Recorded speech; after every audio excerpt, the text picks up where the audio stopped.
Hi there, I'm Fraser Kelly, I'm Chief Executive with Social Enterprise Scotland. This is Glasgow Central Station and there's a train to Gourock. Gourock's where I lived most of my natural born life, but this central station has been a hub in my life for a long number of years. I've been around Glasgow since around the 1980s. Probably should declare my hand at the opening remarks that I'm not a Ouija. I'll tell you some of that story later on.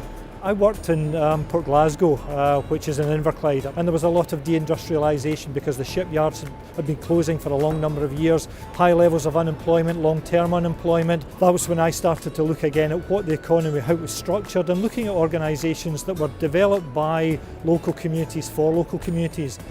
There's many people who think that we've won some of the battle in terms of what is social enterprise and how can it contribute to a more socially just society in Scotland. There are only 5,200 social enterprises in Scotland. I think that in some ways in the Highlands and Islands, social enterprise is knitting together fragile communities rather than in the central belt where social enterprise is perhaps more concentrated in disadvantaged communities. You're now in Castlemilk.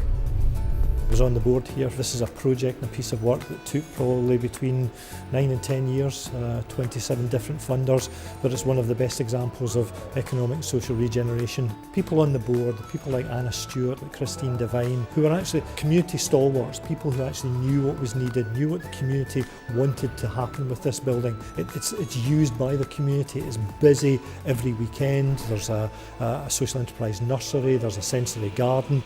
We owned and managed around 20,000 square metres of industrial and business space, and people would say to us that you'll never let that space in Castlemilk. We were landlord to 71 businesses. We reviewed all of those businesses and they were employing 684 people. People who had had difficult experiences in terms of their employment history, young people who were finding it hard to get into the labour market, but those locally owned, locally controlled businesses in Castlemilk making a difference was really, really powerful. The Gilly Peace song was a song that was made famous by Matt McGinn. It's about the days when the Mitchell Hill multi-flats were here. Bread and jam was a staple diet for some kids at that point in time, but it was too much hassle when you were having fun in the street to get up 19 floors to get a Gilly Peace. So what would happen was that your mum would fling the Gilly Peace out the window for you, but the Mitchell Hill multis were that high up that the piece wouldn't hit the ground, it would go into the atmosphere. Ye cannae fling pieces out a 20-storey flat. 700 hungry wains will testify to that. If it's butter, cheese or jelly, if the breed be plain or pan, the odds against it reaching earth are 99 to 1. There used to be a tune with that, but that's the song of Castlemilk. There's a clear fit with what we're trying to do with what Scottish Government is trying to do in terms of making Scotland a prosperous economy but a much more socially just society. They've put in place legislation around procurement, they've put in place dedicated business support infrastructure for social enterprise. So the things that we've asked for, Scottish Government have actually stepped up to the mark and delivered. We're now in Hampden Park, the home of Scottish football.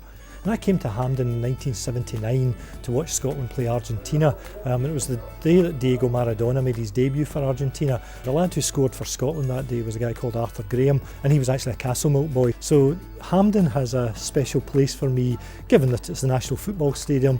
It's in the south side of Glasgow and I had a strong association working in it in a whole range of different ways with community activity.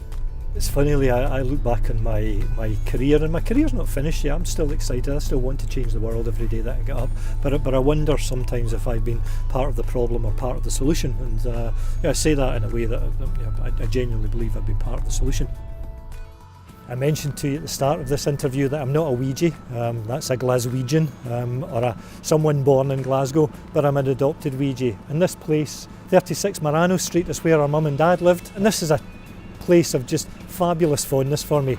Also a place of great sadness. My first wife Jan passed away in 2000. When she was ill, we had time to talk about things and for me to understand what she wanted me to do with the rest of my life, and I think I'm following a journey that she would be happy with.